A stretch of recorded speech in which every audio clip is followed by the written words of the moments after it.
ચંદનજી એટલે કોણ? તો કે સદારામ બાપાનો ભગત છે. દેશને આજે મજબૂત કરવા માટે કોંગ્રેસ પાર્ટીએ પોતાની આહુતિ આપી અને એવી પાર્ટીને જો પસંદ ન કરીએ તો કેવી પાર્ટીને પસંદ કરીએ? નરેન્દ્ર મોદી હમણાં ભાષણમાં કહેતા હતા કે કોંગ્રેસ મંગળસૂત્ર ચોરી લે છે. તો આજે સોનું 75-80 હજાર રૂપિયા પહોંચ્યું તો મંગળસૂત્ર ચોરવાનું કામ કોણ કરે છે એ તો પ્રજાએ જોવાનું છે. બ્રાહ્મણ પરિવાર હોય કે જૈન પરિવાર હોય કે અન્ય સમાજની કઈ બેન દીકરીને તકલીફ હોય તો સૌથી પહેલા શહીદી વરવાનો વારો આવે તો ક્ષત્રિય કુળ વરતો. ઠાકોરો માટે કોંગ્રેસે ખૂબ આપ્યું છે બેન, એને અમે સ્વીકારીએ છીએ બેન. આજે કોઈની જોડે છે તો અમે એનો રાજીપો વ્યક્ત કરીએ છીએ. આ વખત ઠાકોરે અને 18 આલેમે મન બનાવી લીધું છે કે મત તો કોંગ્રેસને. પાટણમાં કોઈ ઇન્ડસ્ટ્રી છે જ નહીં.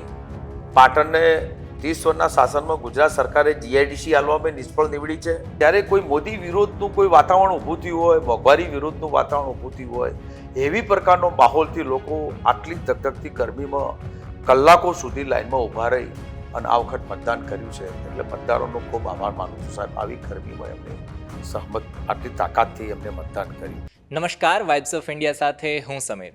આજે પાટણ લોકસભા વિસ્તારની વાત કરવી છે અને પાટણ લોકસભા વિસ્તારના કોંગ્રેસના ઉમેદવાર સાથે વાત કરવી છે. આપનું ખૂબ ખૂબ સ્વાગત છે વાઇબ્સ ઓફ ઇન્ડિયામાં. સૌથી પહેલાં તો મારે આપને સવાલ એ પૂછવો છે કે આપ ધારાસભ્ય પણ રહી ચૂક્યા છો. આજ વખતે સંસદની ચૂંટણી હતી તો સંસદ ચૂંટણી માટે જે પ્રક્રિયા આખી થાય છે પ્રચાર વગેરેની અને એ બધી, તો ધારાસભ્યવાળી જે આખી ચૂંટણી હોય છે એ અને આ વાળી સંસદવાળી ચૂંટણી, આ બંનેમાં તમને ડિફરન્સ શું લાગ્યો? આમ તો એકચ્યુઅલી ઘણો બધો ડિફરન્સ હોય છે. વિધાનસભાનું આખું ફીડબેક જુદું હોય છે અને લોકસભાનું જુદું હોય છે. લોકસભામાં લોકો બહુ ઓછા માત્રામાં મતદાન કરવા જતા હોય છે અને વિધાનસભામાં બહુ જંગી 70-75% જેટલું મતદાન પહોંચતું હોય છે. પણ આ વખત જે પબ્લિકનો મૂડ, પબ્લિકનો જ્વાળ, લોકો જે ઉત્સાહિત, લોકોમાં જે આટલી ધગધગતી ગરમીમાં પણ એમનો જે મૂડ કંઈક અલગ પ્રકારનો હતો, એના કારણે આ વખત લોકસભા જે ચૂંટણી લડણી એ લોકો સ્વયંભૂ લડ્યા. અને જ્યારે કોઈ મોદી વિરોધનું કોઈ વાતાવરણ ઊભું થયું હોય, મોંઘવારી વિરોધનું વાતાવરણ ઊભું થયું હોય, એવી પ્રકારનો માહોલથી લોકો આટલી ધગધગતી ગરમીમાં કલાકો સુધી લાઈનમાં ઊભા રહી અને આ વખત મતદાન કર્યું છે. એટલે મતદારોનો ખૂબ આભાર માનું છું સાહેબ. આવી ગરમીમાં એમને સહમત આટલી તાકાતથી એમને મતદાન કર્યું. એટલે એ પ્રમાણે જે જોઈએ છે એ પ્રમાણે લોકસભામાં અને વિધાનસભાની ચૂંટણીમાં આ વખત બંને ચૂંટણીઓ એક સરખી લડાય એવું મને પોતાને દેખાયું છે. અચ્છા, ચંદનજી ઠાકોર માટે એક શબ્દ ઉપયોગ કરવામાં આવે છે જેનું નામ છે ભામાશાહ, સમાજના ભામાશાહ. આની પાછળનું કારણ?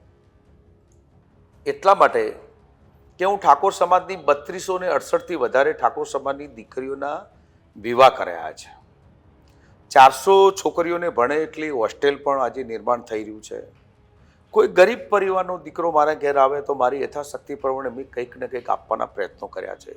મારા પૂજ્ય સદારામ બાપા, અમારું ટોટાણા મોટું ધામ છે, ત્યાં 110 વર્ષથી ઉંમરે હમણાં બ્રહ્મલીન થયા. ત્યાં હું નથી માનતો કે રાજકીય ટોપની લીડરશિપ અમારા ગુરુના ચરણે ના આવી ગઈ હોય. ઉપરથી માંડીને રાહુલ ગાંધી પણ અમારા ત્યાં સદારામ બાપાને ત્યાં વંદન કરવા આવ્યા હતા. એટલે જ્યારે સદારામ બાપાની જ્યારે નામના જ્યારે પ્રસિદ્ધિ થઈ ત્યારે અનેક લોકો મને સદારામ બાપાના નામ સાથે જોડવાનો પ્રયત્ન કર્યો કે ચંદનજી એટલે કોણ? તો કે સદારામ બાપાનો ભગત છે. એટલે કે ભગત છે તો ત્યાં એની પાછળ જઈએ તો કંઈક ને કંઈક આશા અપેક્ષાઓ. મેં 16 જેટલા ધાર્મિક મંદિરો બનાવ્યા. ક્યાંક શિવજીને બેસાડવાના પ્રયત્નો કર્યા, ક્યાંક હનુમાનજીનું મંદિર બનાવ્યું, ત્યાં ગણપતિનું મંદિર બનાવ્યું, ક્યાંક રામાપીરનું, તો ક્યાંક અંબેમાનું, ક્યાંક બ્રહ્મણી માતાનું, તો ક્યાંક ગોગા માતાનું. આવા મંદિરો બનાવી અને એ વિસ્તારમાં નહીં પણ ઉત્તર ગુજરાતમાં એટલી મોટી પ્રસિદ્ધિ પ્રસ્થાપિત કરી. એટલે એના કારણે લોકો મને ભામાશાહ તરીકે સ્વીકારવા મળ્યા. અને સાથે સાથે નર્મદા કિનારે પણ મેં એક સદારામ બાપાના પ્રેરણાથી સદારામ બાપાના નામે એક આશ્રમ બનાવ્યો. ત્યાં 60 વર્ષની ઉંમરના જે વૃદ્ધ માતા પિતાઓ જે છે એમને રહેવા માટેની આપણે વિનામૂલ્યે પણ ત્યાં વ્યવસ્થા ઊભી કરી. જૂનાગઢમાં પણ એક વ્યવસ્થા ઊભી. એટલે ધાર્મિક વ્યક્તિ તરીકે લોકોએ મને સ્વીકાર્યો અને મારાથી જે થતા પ્રયત્નો ફૂલની પોકળી આપી અને લોકોના મન રાજી કર્યા. એટલે લોકોએ એમના સ્વયંભૂ ભામાશાહ શબ્દ ઉત્પન્ન કરેલો, મારો કરેલો નથી આ શબ્દ. આપ 2007માં જ તે સક્રિય રાજકારણમાં આવ્યા, 2017માં. યસ, બરાબર, 2017માં જ આપ સક્રિય રાજકારણમાં આવ્યા. તો પછી આપે ભાજપની બદલે કોંગ્રેસ ઉપર કેમ પસંદગી ઉતારી? મને પહેલા દિવસથી રાજકારણમાં કોઈ રસ નહોતો. મેં પંચાયતની ચૂંટણી પણ ક્યાંય લડ્યો નથી, પંચાયતનો મેમ્બર પણ ક્યાંય બન્યો નથી, તાલુકાનો નહીં, જિલ્લામાં નહીં, અને હું સભ્ય પણ નહોતો. અને મને 2017માં મારા સંપર્કો બંને પાર્ટી તરફથી હતા, પણ મને વિચારશ્રેણીમાં મહાત્મા ગાંધી, દેશમાં સરદાર વલ્લભભાઈ પટેલ, નહેરુ સાહેબે, મૌલાના આઝાદે, ઇન્દિરાજીએ, રાજીવજીએ જે એના પરિવારે જે શહીદી વરી, એના પછીના જે એમનો પરિવાર સતત પાર્ટીમાં સક્રિય રહીને દેશ કઈ રીતે મજબૂત બને, દેશ કઈ રીતે તાકાતવાળો બને, એના પછી મનમોહનસિંહજીએ દેશ માટે જે અનેક પ્રકારના કાયદાઓ લાયા, આ દેશને બનાવવા માટેના જે અનેક પ્રયત્નો કર્યા, આ દેશમાં અનાજ નહોતું, પાણી નહોતું. આ 60 વર્ષના ઉંમરલાને તમે પૂછો, આ દેશમાં વિદેશથી કમળપુરું આવતું લાલ કમળપુરું કંટ્રોલથી વેચવામાં આવતું ને, એ 2-3 દિવસે મળ્યું તો મળ્યું ન કે લોકો સાસ કે એવું કંઈક પીને પોતાનું ગુજરાત. આવો દેશ સમીરભાઈ, એ દેશને આજે મજબૂત કરવા માટે કોંગ્રેસ પાર્ટીએ પોતાની આહુતિ આપી, અને એવી પાર્ટીને જો પસંદ ન કરીએ તો કેવી પાર્ટીને પસંદ કરીએ? એટલા માટે મારા ઉમદા વિચારોથી મેં કોંગ્રેસ પાર્ટીને પસંદ કરી. ચંદનજીભાઈ, 2014માં અને 19માં ભાજપે 26 બેઠકો જીતી ગુજરાતમાં. આ વખતે કોંગ્રેસને આશા છે કે થોડી ઘણી સીટો જીતશે, અને પાટણની સીટ એમાંની એક ગણાય છે. આપને પોતાને આશા છે જીતશો તો કેટલા લીડથી જીતશો, અને કયા પરિબળો એના માટે ભાગરૂપ રહેશે? બેન, પહેલાં તો જો એમને 2014માં 26 જીતી અને 2019માં જીતી, એ લોકોને મારાથી શબ્દનો પ્રયોગ થાય કે ના થાય ખબર નહીં, પણ મૂર્ખ બનાવીને જીત્યા. લોકોને લોલોપોપ આપ્યો, 15 લાખ ખાતામાં આપી દઈશું, 2 કરોડ રોજગારી આપી દઈશું. અત્યારે જે પ્રમાણે લોકો બેકાર છે એ પ્રમાણે તમે જુઓ બેન, અત્યારે કોઈ પણ વ્યક્તિ નીચે ચાની કિટલીવાળાને તમે 10 રૂપિયાની ચા પીને 20 રૂપિયા આપો તો એક ટીમ્પુ દૂધ વધારે નાખે. એટલે જે લોકો એ લાલચમાં ફસાયા કે મોદી સાહેબ દેશ માટે અમને 15 લાખ આપવાના છે, અમારા છોકરા નોકરી આપવાના છે. હવે એવો ને એવો સંદેશો ફરી એમને 2019માં કર્યું, ક્યાંક ગોધરાકાંડ કર્યું, ક્યાંક પુલવામા કર્યું, ક્યાંક લોકોને હિન્દુ મુસ્લિમ કર્યું, ક્યાંક ભાઈઓ લડાવવા ઝઘડાવવાનું કર્યું, એક સમાજની દૂસરા સમાજને સામે ભટકાવવાનું કર્યું. એમની રાજનીતિ જુઓ, વિકાસલક્ષી રાજનીતિ નહીં, પણ વિકાસ કઈ રીતે તૂટે એવી રાજનીતિ. અને એ રાજનીતિ જે પ્રમાણે ભારતીય જનતા પાર્ટી જે કરી રહી છે, એમાં દેશ ક્યાંક ને ક્યાંક ડેમેજ થયો છે. તમે આજની સ્થિતિ હું તમને જોવા જઈએ તો આજે કોંગ્રેસના શાસનમાં જે સોનું હતું, એ સોનું કોંગ્રેસના શાસનમાં 20 થી 25 હજાર રૂપિયા મળતું હતું. એ સોનું આજે તમે નરેન્દ્ર મોદી હમણાં ભાષણમાં કહેતા હતા કે કોંગ્રેસ મંગળસૂત્ર ચોરી લે છે, તો આજે સોનું 75-80 હજાર રૂપિયા પહોંચ્યું. તો મંગળસૂત્ર ચોરવાનું કામ કોણ કરે છે એ તો પ્રજાએ જોવાનું છે. આજે મોંઘવારી એટલી બધી માજા મૂકી. 2014માં જે બાટલો 350 રૂપિયામાં મળતો હતો, એ ગેસનું સિલિન્ડર આજે 1200 રૂપિયા થઈ ગયું હતું. હા, મનમોહનસિંહની સરકારમાં ગેસનું સિલિન્ડર 1000 રૂપિયામાં જ મળતું હતું, એનાથી કંઈ સસ્તું અત્યારે જે મળે છે એ જ મળતું હતું. પણ મનમોહનસિંહ સરકારમાંથી સબસિડી દરેક ગેસના સિલિન્ડર ઉપર આપતા હતા, અને એના કારણે ગેસનું સિલિન્ડર પબ્લિક સુધી સસ્તું પહોંચાડતા હતા. આ તો સબસિડી જ ખાઈ ગયા. એટલે તો આ વખત જંગી મતોથી નહીં, પણ ક્યાંય દેખાશે નહીં. એમને એમ હતું સ્મૃતિ ઈરાનીબેનને કે મોટી લીડરશીપ સાથે હું લડું, રાહુલ ગાંધીને ફરી હલાવું. આ એમની મનસાઓ જે સપના હતા, એ એમને અમારા રાહુલજી ગાંધીએ જે નિર્ણય લીધો, એમની હોમે જે કિશોરીલાલને જે લડાવવા માટેનો ને આઉટ કરી, એટલે એમનું આખું મોરલ ડાઉન થઈ ગયું. તમે જુઓ, એમના જે સપનાઓ જે હતા, એમના વિચારો જે હતા, એ વિચારો આ વખત કોંગ્રેસે બહુ ઊંડાણપૂર્વક વિચાર કરી. ગુજરાતમાં જો શક્તિસિંહભાઈએ ખૂબ સારા ઉમેદવારો મૂક્યા. એ તમે કઈ ધોરણે કહ્યું કે આ વખતે સારા ઉમેદવાર? સારા બેન, જો ચંદનસિંહ જેવાને નેતૃત્વ આપ્યું બેન, અમિતભાઈ ચાવડા જેવાને નેતૃત્વ આપ્યું, જ્ઞાનીબેન ઠાકોરને નેતૃત્વ આપ્યું. પાટણ ઉત્તર ગુજરાતમાં તમે જુઓ, મહેસાણામાં ઠાકોરને ટિકિટ આપી, ચંદનસિંહભાઈ ઠાકોર, જ્ઞાનીબેન ઠાકોર. અચ્છા, આખું જે માળખું મોટા પ્રમાણે ઉત્તર ગુજરાત ઠાકોરનો ગઢ કહેવાય. અને ઠાકોરોને આટલી 3 ટિકિટો આપી બેન, તમે જગદીશભાઈ ઠાકોર જેવાને પ્રદેશ પ્રમુખ બનાવ્યા. પાર્ટી ઠાકોરો માટે કોંગ્રેસે ખૂબ આપ્યું છે બેન, અને અમે સ્વીકારીએ છીએ બેન. આજે કોઈની જોડે છે તો અમે એનો રાજીપો વ્યક્ત કરીએ છીએ. પણ તો પછી બીજી કોમ હોય એનાથી વિચલિત ના થઈ જાય કે આ ઉત્તર આટલા 3 ઠાકોરોને ટિકિટ ના થાય ને બેન. આવું તો કોઈ વાર બન્યું નહીં ના થાય ને. ગાંધીનગરમાં પાટીદારને ટિકિટ આપી, રાજકોટમાં પાટીદારને ટિકિટ આપી, તમે જુઓ ત્યાં બીજા અન્ય સમાજોને પણ ટિકિટ આપી છે, ત્યાં કચ્છમાં દલિતને પણ ટિકિટ આપી છે બેન.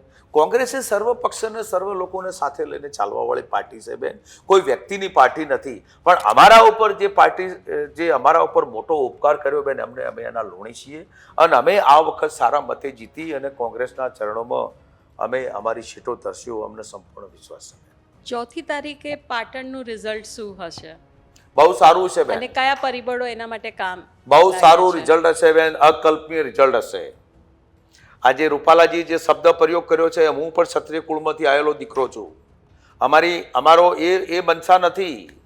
અમે અંગ્રેજો સાથે આવો વ્યવહાર નતા કરતા. અમે ગાંધીજી સાથે રહીને અંગ્રેજોને પકડવાનું કામ કર્યું હતું. અમે રોટી બોટીનો વ્યવહાર એ સાથે નથી કર્યો બેન. અને એમની પોતાની રાજનીતિ પકવવા માટે ગમે તેવા શબ્દોનો પ્રયોગ કરે, એવું અમારો ક્ષત્રિય, અમે તો રક્ષા રખોપો કરવાવાળા. બ્રાહ્મણ પરિવાર હોય કે જૈન પરિવાર હોય કે અન્ય સમાજની કઈ બેન દીકરીને તકલીફ હોય તો સૌથી પહેલા શહીદી વરવાનો વારો આવે તો ક્ષત્રિય કુળ વરતો. અને આજે એવા પરિવારની જો આવી ખોટી રીતે ટીકા કરવામાં આવતી હોય તો એ ટીકાનો જવાબ આ વખત ક્ષત્રિય સમાજે પંજાના નિશાન ઉપર મતદાન કરીને જવાબ આપ્યો છે. એટલે સ્પષ્ટપણે દેખાઈ રહ્યું છે કે આ વખત ગુજરાતમાં અકલ્પનીય રિઝલ્ટ હશે. અચ્છા, રિઝલ્ટ તો ખબર નહીં, 4 તારીખ આવશે પછી ખબર પડશે. પણ ચંદનજી ઠાકોર ભરતસિંહ ડાભી સામે લડ્યા હતા કે નરેન્દ્ર મોદી સામે લડ્યા હતા? ઉમેદવારી જો નરેન્દ્ર મોદી હોય કે ડાભી સાહેબ હોય, ચંદનભાઈ હોય કે રાહુલ ગાંધી હોય, રાહુલ ગાંધી ખુદ પંજાના નિશાન ઉપર લડ્યા છે, નરેન્દ્ર મોદી ખુદ કમળના નિશાન ઉપર લડ્યા છે.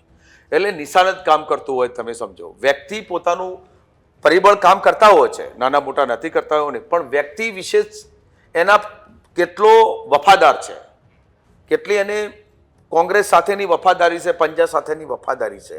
એને આજે તમે જુઓ લોભ લાલચમાં કેટલી લોકો નાખીને ભારતીય જનતા પાર્ટી જે પ્રમાણે કરે છે એમાં ક્યાંય ફસાયા નથી. એ બધું સર્વેના આધારે લોકો અત્યારે યાદ રાખે છે અને એના આધારે લોકો મતદાન કરતા હોય છે. મેં ત્યાંનો લોકલ ઉમેદવાર છું, ધાર્મિક માણસ છું, એક વેપારી તરીકે પ્રસ્થાપિત થયેલો છું. એટલે ત્યાંની પ્રજાએ આ વખત નક્કી કરી લીધું છે કે ચંદનજી ઠાકોરને જ જીતાડવા છે, પંજાને જ જીતાડવું છે. આપ છો ઠાકોર સમાજમાંથી આવો છો, આપની દ્રષ્ટિએ અત્યારે ઠાકોર સમાજ જે ફેસ કરતું હોય, જે સામનો કરતા હોય એવા મેઇન ઇશ્યુ કયા ઠાકોર સમાજ? ઘણા બધા ઇશ્યુ છે બેન. ઠાકોર સમાજમાં ભારતીય જનતા પાર્ટી 14માં મત લઈ ગઈ, 19માં પણ મત લઈ ગઈ, એની પહેલા ગુજરાતમાં પણ મત લઈ ગઈ. ઠાકોરો માટે ભારતીય જનતા પાર્ટીએ શું કર્યું? એક પણ બક્ષીપંચ છાત્રાલય ના આપી, એક પણ ગવર્મેન્ટ સંસ્થા ના આપી, એક પણ FY, SY, TY, BA, BEd કે MSc ITની કોલેજ ના આપી, બક્ષીપંચની નામે એક પણ એને ફેકલ્ટી ઊભી ના કરી. એટલે ઠાકોર સમાજને મોટામાં મોટું નુકસાન પાછલા 30 વર્ષમાં ભારતીય જનતા પાર્ટી દ્વારા થયું હોય તો ઠાકોર સમાજને થયું છે. આજે શિક્ષણથી વંચિત રહેવાવાળો સમાજ એ ઠાકોર સમાજ રહ્યો છે. આજે એ પ્રમાણે ભારતીય જનતા પાર્ટી લોલોપો બતાવ્યા, બધાએ એને સમજાવવાનો પ્રયત્ન કર્યો, સમાજ સમજી પણ ગયો, સમાજે એને મત પણ આપ્યો. આજે તમે સમજો, અમારી આ વખત 17 સીટો આવીને ઊભી રહી. ઠાકોર કોઈ પણ વિધાનસભાનું ક્ષેત્ર તમે લો, તમે પાટણ જિલ્લાની 4 બેઠકો લો કે પછી કાંકરેજની બનાસકાંઠાની તમે 7 બેઠકો લો, 9 બેઠકો લો, મહેસાણાની 7 બેઠકો લો, ગાંધીનગરની બેઠકો લો, અને અમારા કોળી ઠાકોર સમાજની તમે બેઠકો લો. અમારા અહીંયા ઠાકોર બંને વચ્ચેની વિસંગતા નથી, સમાજમાં એક છે. કોઈ પણ સીટ તમે એવી નથી જ્યાં ઠાકોરનું 50-60 હજારથી વધારે મતદાન ના હોય. કોઈ સીટ હું તમને આજે રેકોર્ડ સાથે તમને કહું. એટલે આજે ઠાકોરે મત આપ્યા હોય ત્યારે જ વિન થયા હોય.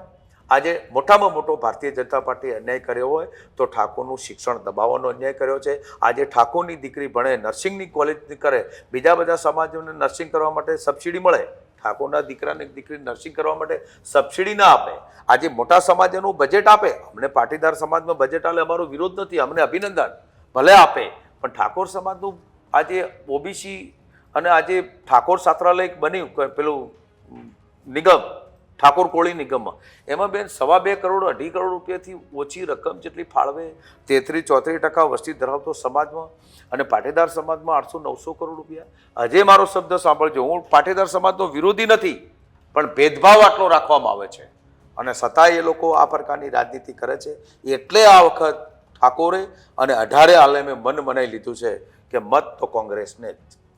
ઠાકોરમાં મહિલાઓનું મતદાન એ આ વખતે કેવો રહ્યો છે? ખૂબ સારું રહ્યું બેન. આટલા દિવસ મતદાન ઠાકોરની ભાઈઓ નથી કરતી, પણ આ વખત જે પ્રમાણે એમની જે છાતી વાગ્યું છે, એમને ખબર પડી છે, એમના ક્યાંક ને ક્યાંક અધિકારો છીનવાના છે. બક્ષીપંચમાં પણ ક્યાંક ને ક્યાંક અધિકારો છીનવાના છે, નોકરી ધંધામાં પણ અધિકારો છીનવાના છે.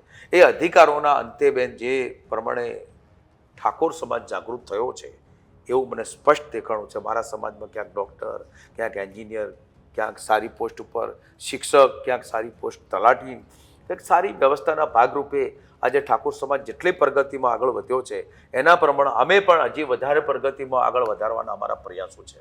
એટલા માટે જાગૃતતા આવી છે ઠાકોર સમાજ. અચ્છા, ઓકે, મારે એ પૂછવું છે, કારણ કે તમે જાગૃતિની વાત કરી છે એટલા માટે. ઠાકોર સમાજની જ્યારે વાત આવે છે ત્યારે દારૂના દૂષણની એક વાત આવે છે, ને બીજી સ્ત્રી જે ભણતી નથી, ઠાકોર સમાજની જે બહેનો છે એ ભણતી નથી, એ બાબતે તમે શું કામ કર્યા છે કે સમાજ વતી કેવા કામ કરવામાં આવ્યા છે કે જેથી જે બહેનો છે એ આગળ આવે, ભણે? પૂજ્ય સદારામ બાપા એ ઉત્તર ગુજરાતનું મોટું કરેણું છે. અમારા બાપ કહીએ તો ઓછું નથી. ઠાકોર સમાજમાં 20 લાખથી વધારે સદારામ બાપાએ વ્યસન મુક્ત કરાવડાયા. 20 લાખથી વધારે ઠાકોરોને. આજે તમે એમના ઘેર જો આહાર વિહાર નહીં મળે, દારૂ પણ નહીં મળે. આ ઠાકોર સમાજમાં મોટામાં મોટી પ્રગતિ છે, અને એનો શ્રેય જતો હોય તો માત્ર ને માત્ર પૂજ્ય સદારામ બાપાના શિર ઉપર જાય છે. ઉત્તર ગુજરાતની વાત કરું છું. હવે એના પાછળ આજે તમે મેં કહ્યું 2 મિનિટ પહેલા કે આજે શિક્ષણનો વ્યાપ વધ્યો છે.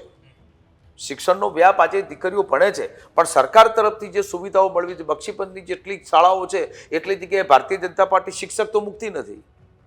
જેટલી જગ્યાએ બક્ષીપંચની જે આજે દાખલા તરીકે આજે ગામ છે, એક નાનું ગામ, એ ગામનું એક પરુ બન્યું હોય તો પરામાં શાળા તો બનાવતી નથી ભારતીય જનતા પાર્ટી. 30 વર્ષથી વન સાઇડ શાસનમાં ચાલે છે.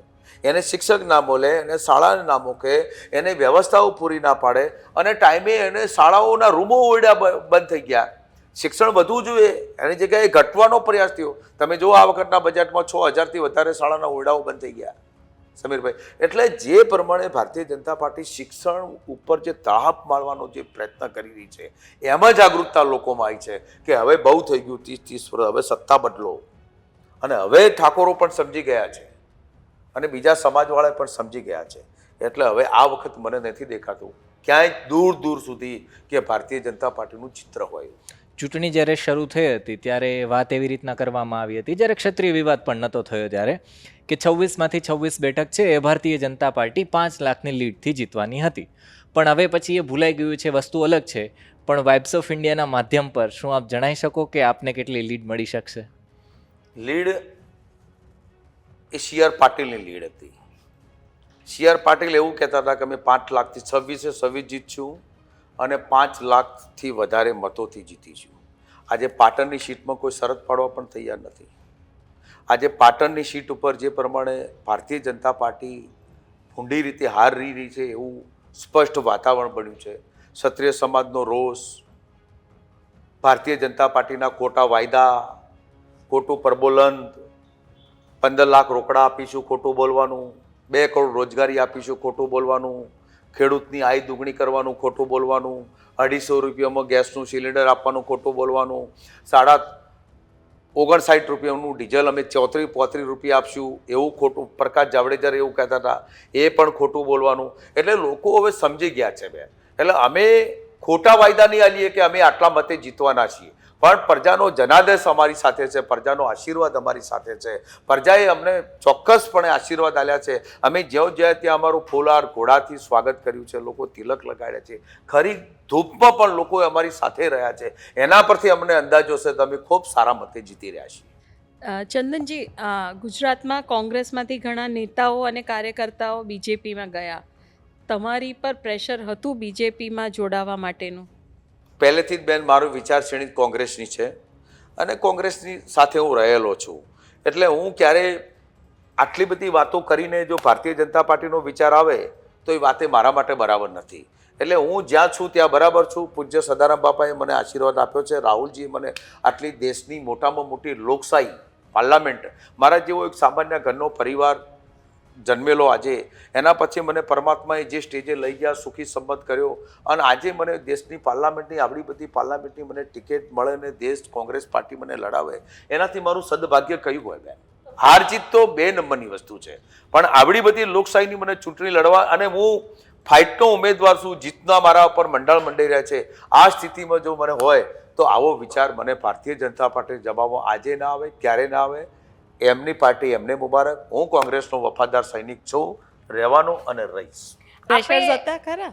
હા, મારી પર એવું કોઈ પ્રેશર થયું નથી. ભારતીય જનતા પાર્ટી ક્યારેય મારા ઉપર એવી કોઈ આક્રમકતા કરી પણ નથી, અને ભારતીય જનતા પાર્ટી ક્યારેય મારો કોન્ટેક્ટ પણ નથી કર્યો કે તમે આ પ્રકારે ભાજપમાં જોડો, આમ જોડો. એવી કોઈ વાત મારી સાથે ભારતીય જનતા પાર્ટી કરી નથી.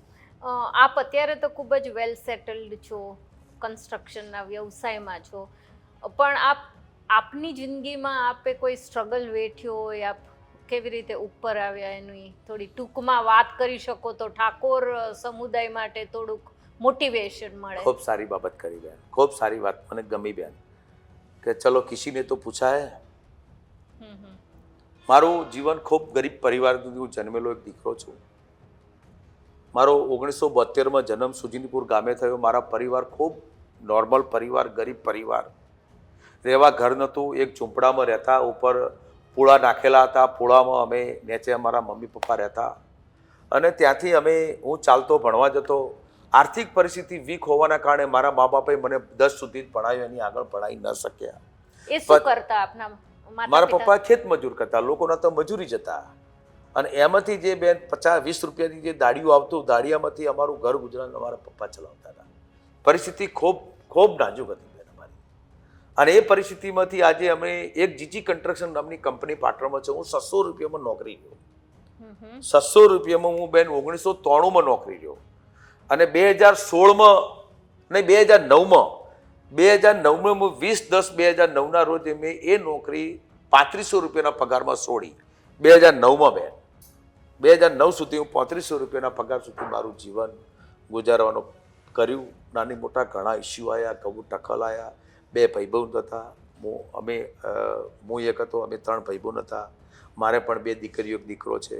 એને અમે વેલ સેટ કર્યું, અને આખરે પછી અમને સદારામ બાપા 1990-95માં મળ્યા. બાપ મારા ફાધર 1984માં એક્સપાયર થઈ ગયા, મધર 97માં એક્સપાયર થઈ ગયા. એટલે મને મા બાપની છત્રછાયા જે છીનવાઈ ગઈ, પણ ગરીબીમાં છીનવાઈ ગઈ. મારી પરિસ્થિતિ ખૂબ સારી નથી ને એ ટાઈમે છીનવાઈ ગઈ. એના પાસે પૂજ્ય સદારામ બાપાએ સાથે મને ખૂબ લાડ લડાવવાનો, પ્રેમ કરવાનો, મને એ સંત સાથે મને ખૂબ નજીકથી રહેવાનો મને અવસર મળ્યો બેન. છેલ્લા શ્વાસ સુધી સદારામ બાપા જોડે રહ્યો, અને 2009 પછી મને જે થોડા નાના મોટા ધંધામાં પૂજ્ય સદારામ બાપાની અને કુદરતની એક મહેરબાની એવી થઈ મારા ઉપર બેન, કે મને થોડો પૈસે ટકે પણ સુખી કર્યો, મજૂરીમાં પણ આગળ ગયો, અને રોજગાર ધંધામાં પણ હું સફળ થયો. પણ મને એમ થઈ ગયું કે આટલા બધા પૈસા મને ક્યાંક ને ક્યાંક ડિસ્ટર્બ કરશે. એટલે મેં સદારામ બાપાને પૂછ્યું, બાપા શું કરવું, મને અહીંથી આટલા પૈસા મળ્યા છે, તો ટેક્સ તો ભરતો તો એ દાડે ભરું છું ને આજે ભરું છું. તો કે ચંદનજી આપણે એક નર્મદા કિનારે આશ્રમ બનાવો. તમારી જોડે પૈસાની સગવડ હોય તો નર્મદા કિનારે આશ્રમ બનાવો, અને જે 60-70 વર્ષના ઉંમરલાયક જે વૃદ્ધ હોય એમને તમે રહેવા જમવાની સગવડ પૂરી પાડો. આટલું કરો, પ્રભુ તમારું સારું કરશે. આ અમારા ગુરુજીએ અમને શબ્દ શીખવાડે. અમે ગુરુજી બધા ત્યાં 13 રૂમનો અમે આશ્રમ બનાવ્યો, અને ત્યાં અત્યારે જમવાનું 2, 3 બેન ચાલે છે. એમના આશીર્વાદથી વધતું જ જ્યું, વધતું જ જ્યું, વધતું જ જ્યું. 17 થી 22માં ધારાસભ્ય પણ બન્યો, અને 22માં 2000 મતે બેન હારી ગયો, બહુ નજીવી મતે હારી ગયો. અને પછી મને ફરી કોંગ્રેસ પાર્ટીએ તક આપી બેન. એક અમારા જીવનની એક શૈલી હતી, એ આપણે મેં શેર કરી. પણ મારે એ પૂછવું છે, કારણ કે તમે કહ્યું કે 22માં મારી હાર થઈ. તમે ધારાસભ્ય રહી ચૂક્યા છો, બરાબર? 22માં ફરી તમે લડતા હતા, તો એવા કયા પરિબળો હતા જેના કારણે તમને આ હારનો છે સામનો કરવો પડ્યો? ક્યાંક મારું મિસમેનેજમેન્ટ, ક્યાંક મારી રાજકીય પરિપક્વતા નહીં, અને ક્યાંક ને ક્યાંક હું લોકો સુધી સંવાદ કરવામાં ક્યાંક ઢીલો પડ્યો. આ બધા પરિબળો કામ કરી ગયા હોય એવું મારું વ્યક્તિગત માનવું છે. જીત મારી પાકી હતી, પણ ભારતીય જનતા પાર્ટી જે પ્રમાણે મતોની ખરીદ ફરોખની રાજનીતિ જે કરે છે એ આ દેશ માટે ઘાતક છે. યુદ્ધના મેદાનમાં જે જીતે એ વહી સિકંદર, અને યુદ્ધના મેદાનમાં જો પ્રમાણિકતા જો જીતીને કોઈ લઈ જાય સાહેબ તો એ બરાબર છે, પણ જેમ કુપટ નીતિ કરીને કોઈ લઈ જાય એ લોભો સમજ જીત થતી નથી. એમ ભારતીય જનતા પાર્ટી જે શાસન કર્યું છે એ તાજવાના તોલવાળું શાસન નથી કર્યું.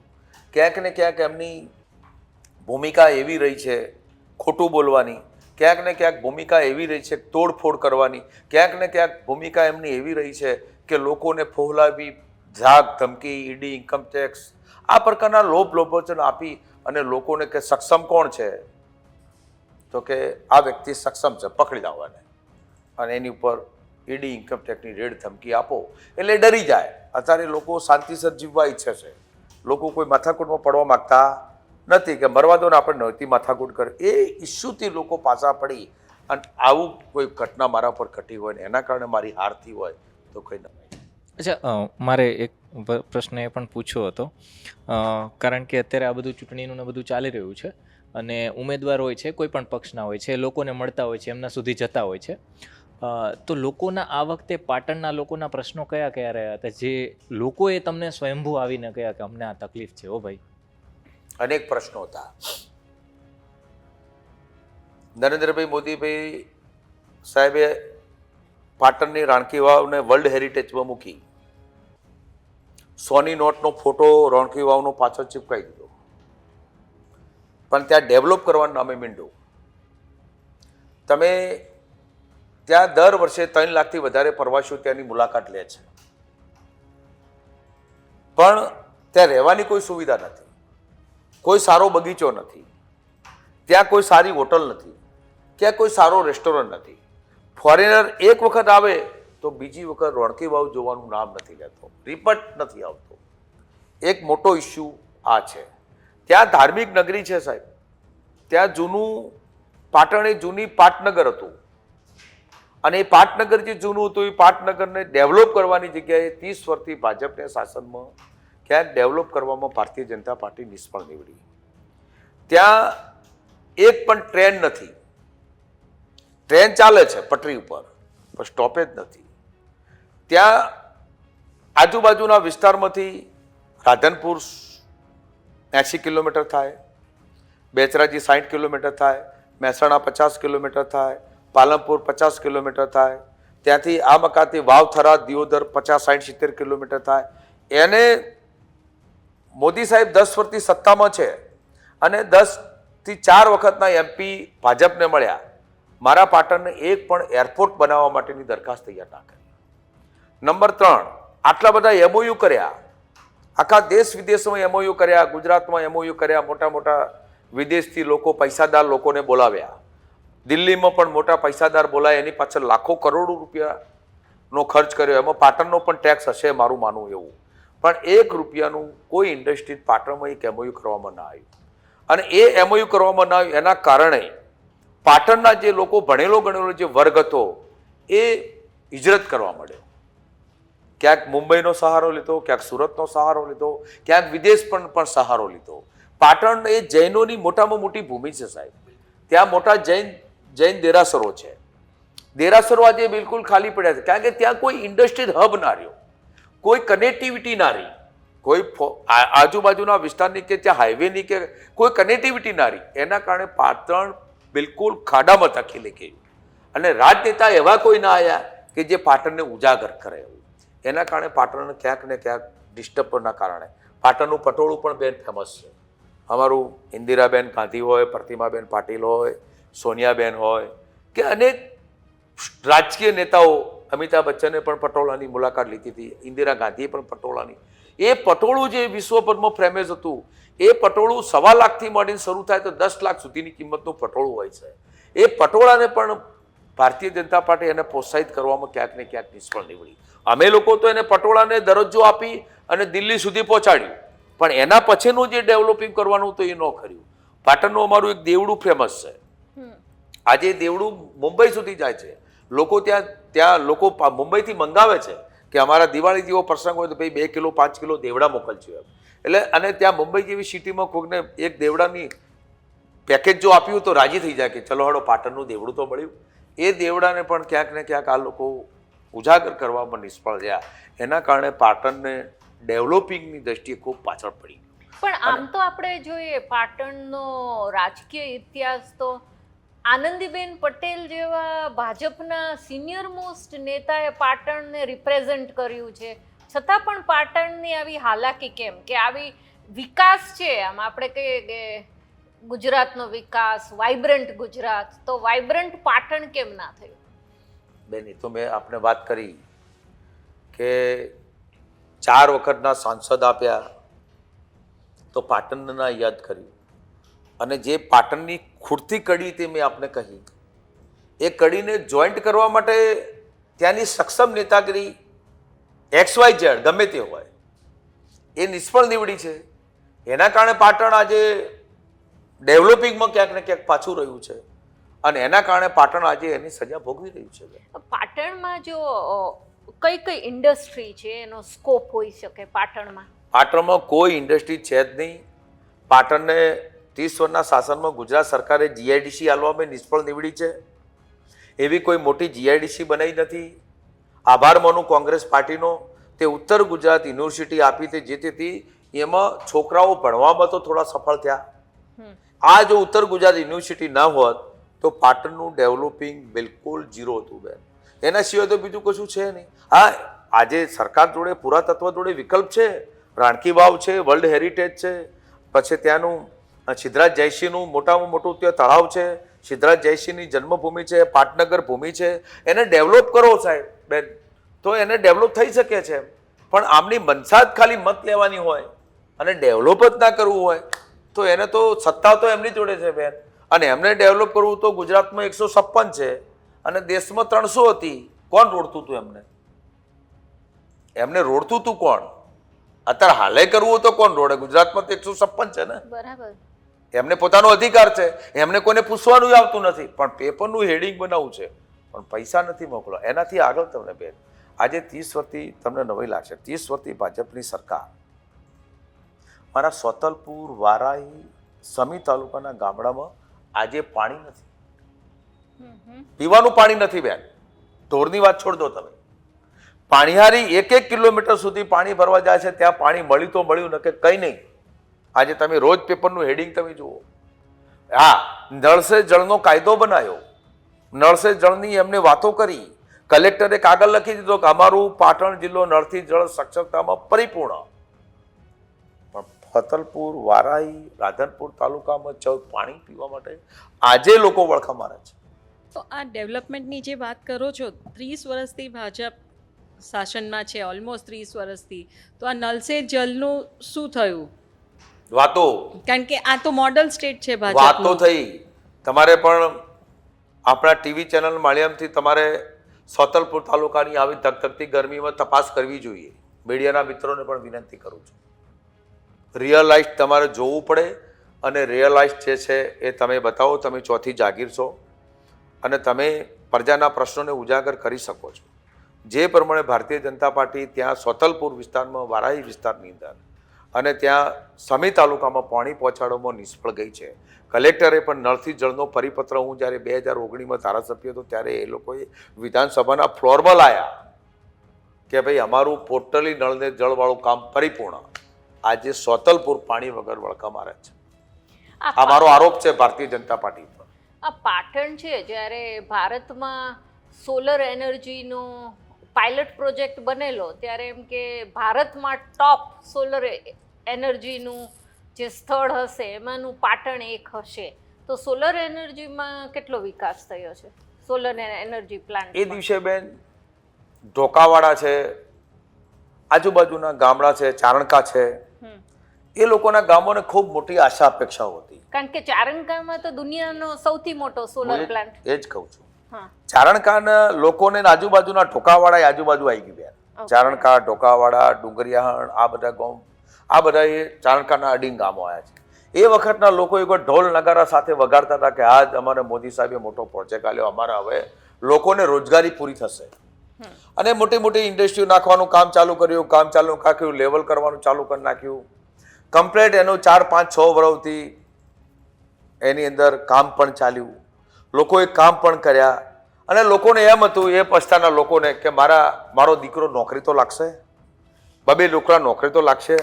સાહેબ, જેવું એનું ચારણકાનું પ્રોજેક્ટનું કામ પૂરું થયું, તાર ફેન્સિંગ જાડી કરી અને 20 કિલોનું તાળું મારી અને ચાવી લઈને મુંબઈવાળા જતા રહ્યા છે. હજી સુધી કોઈ ખોલતું નહીં. એક પણ વ્યક્તિ ત્યાં નોકરી ધંધો લાગ્યો નહીં. ચેનલ લગાવી, ચેનલમાં તો કોઈ માણસની જરૂર પડતી નથી. એ તો સૂર્યના કિરણથી લાઇટ ઉત્પન્ન થાય છે અને જીબી વાળાને દેખરેખ રાખવાની છે. તો ત્યાંના લોકોને શું મળ્યું? ત્યાંના લોકોનું તો ગૌચર ગયું, ત્યાંના લોકોનું જે ગાયો ચરતી હતી એ ખેતર ગયું. એટલે ત્યાં રોજગારીની તકો ઊભી કરવા માટેનો જે મોદી સાહેબનો વાયદો હતો એ પણ ત્યાં મોદી સાહેબ સ્વતંત્ર નિષ્ફળ નીવડ્યા છે. હા, ઉદ્યોગપતિઓ સુખી થયા, પણ ત્યાં ગામડાનો માણસ દુઃખી થયો. આપ જો સાંસદ બની જશો તો પછી પોતાના વિસ્તારનો કઈ રીતના વિકાસ કરશો?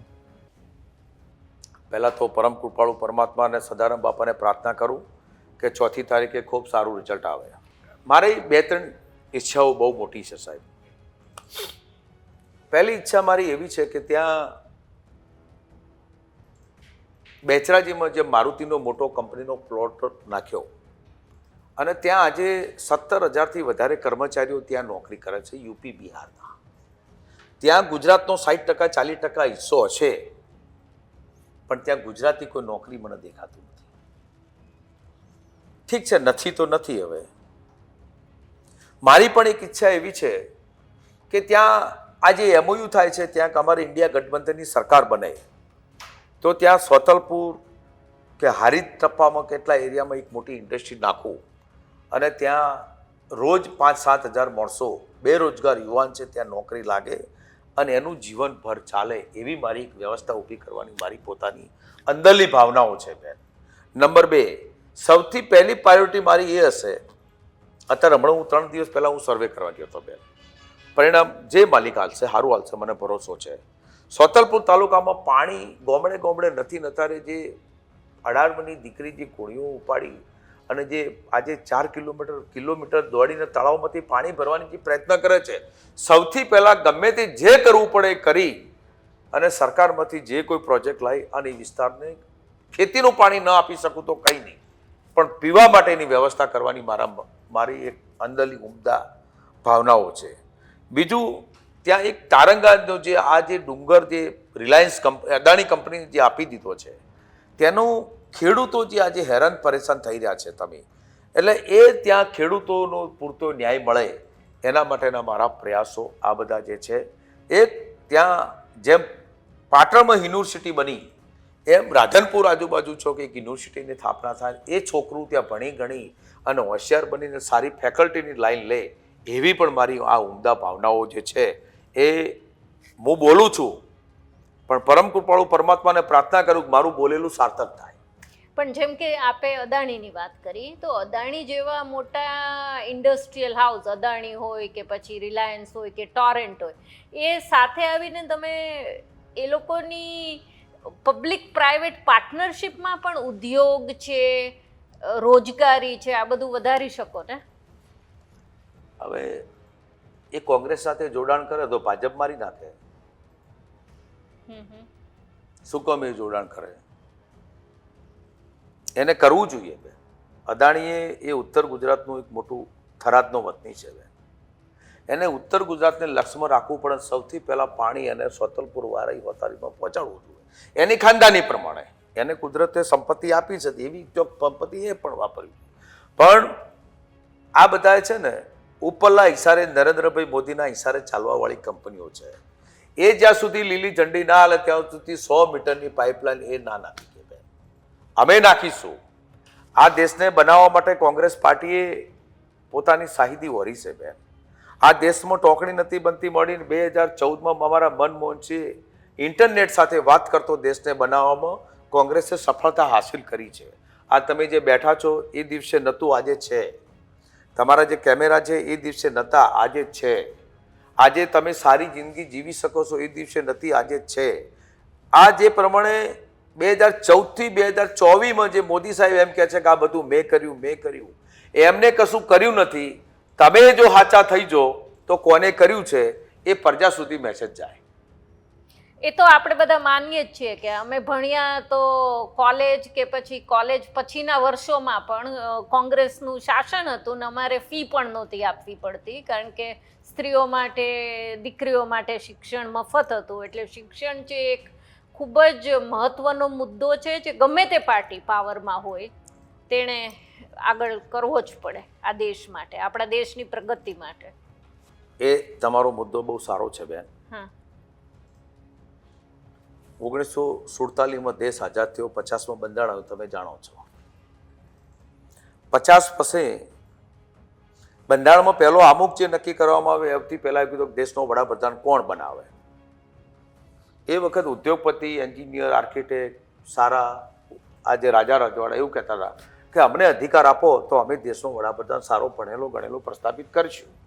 એ વખત ભીમરાવ, બાબા સાહેબ આંબેડકર, મહાત્મા ગાંધી, સરદાર વલ્લભભાઈ પટેલ, મોજાલા આઝાદ અને અનેક મહાપુરુષોએ નક્કી કર્યું કે છેવાડામાં ભાવનગરમાં રહેલા એના મતની કિંમત હરકી અને દેશના વડાપ્રધાનના મતની કિંમત હરકી. આ પ્રસ્થાપિત કાયદો કોંગ્રેસે બનાવ્યો. હવે એનાથી આગળ તમને કહું, એના પછી એને કોંગ્રેસે ચિંતા કરી કે આપણે આ બધું કરશું તો ખરા, પણ આ દેશમાં અમેરિકા જેવી સંસ્થામાં શિક્ષણ છે તો આપણા દેશમાં શિક્ષણ પહોંચાડવા માટે શું કરવું? તો સૌથી પહેલાં ગામડે ગામડે એને પ્રાથમિક શાળા મૂકી, એને આરોગ્ય કેન્દ્ર મૂક્યું, એને પંચાયત ઘરનું જે વ્યવસ્થા કરવાની કરી. એને પહેલાંના સમયમાં બેન બીમારી માટેની કોઈ દવાનો ઈલાજ નહોતો કોંગ્રેસના શાસનમાં. તો એ ટાઈમે તમે જુઓ આ ભારતો નિશાના એ વખતનું છે બેન. હા, હા. એ વખત ટોકણી કોચીને કોંગ્રેસે અંદર દવા ભરીને તમને જીવતા રાખ્યા. અત્યારે તો મોદી સાહેબ એવું કહે છે કે આ કશું હતું જ નહીં, અમે જ કર્યું છે. એટલે શિક્ષણનું જે ધામ ઊભું કર્યું છે બેન, એ કોંગ્રેસે ઊભું કર્યું છે. અને આવવાવાળા સમયમાં મારા રાહુલ ગાંધીની જે દિશા જે છે અને જે દેશના જે ગરીબ મધ્યમ વર્ગને જે મજબૂત કરવાનો જે પાયો છે એ પાયો ચોક્કસ કોંગ્રેસ મજબૂત કરશે એવો મને સંપૂર્ણ વિશ્વાસ છે. તમારા રાજકારણમાં તમારા આદર્શ કોણ? અમારા રાજકારણમાં બેન અમારા આદર્શ અમારી કોંગ્રેસ પાર્ટી. કોંગ્રેસ પાર્ટી અમારું આદર્શ છે, કોંગ્રેસ પાર્ટી અમારું ભવિષ્ય છે. અત્યારે ખડગે સાહેબ, રાહુલજી, સોનિયા ગાંધી આ અમારું શ્રેષ્ઠ નેતૃત્વ છે અને શ્રેષ્ઠ નેતૃત્વનો જે આદેશ છે એ આદેશનું અમે પાલન કરશું. અને આ દેશ આજે વિશ્વની હરોળમાં લઈ જવાવાળી એ જ પાર્ટી છે બેન, અને એને જ અમે આદર્શ માનીએ છીએ, જેને દેશ બનાવવા માટે પોતાની શાહિદી બલિદાન કર્યું છે. એમ્સ, IIT, એમ આવી અનેક સંસ્થાઓ તમને સુપ્રત કરી અને આ દેશનું ભવિષ્ય કઈ રીતે મજબૂત બને, દેશનો યુવા કઈ રીતે મજબૂત બને, એને કોંગ્રેસ પાર્ટીના જે અમારા આદર્શ નેતાઓ હતા એ નેતાઓ જે પ્રતિસાદ કર્યો છે એ જ અમારા આદર્શ, કોંગ્રેસનું નેતૃત્વ એ અમારું આદર્શ છે. અને અમે અગાઉ પણ કહ્યું હતું કોંગ્રેસ અમારી માં છે અને કોંગ્રેસ અમારું જે જીવન છે અને એ જ કોંગ્રેસ સાથે અમે જીવન પરિપૂર્ણ કરશું. Okay, thank you so much કે આપ જોડાયા અમારી સાથે અને પૂરી વાતચીત છે પાટણના વિસ્તારની, પાટણના લોકોની અને આપની રાખીએ બદલ ખૂબ ખૂબ આભાર. Thank you. Thank you. Thank you.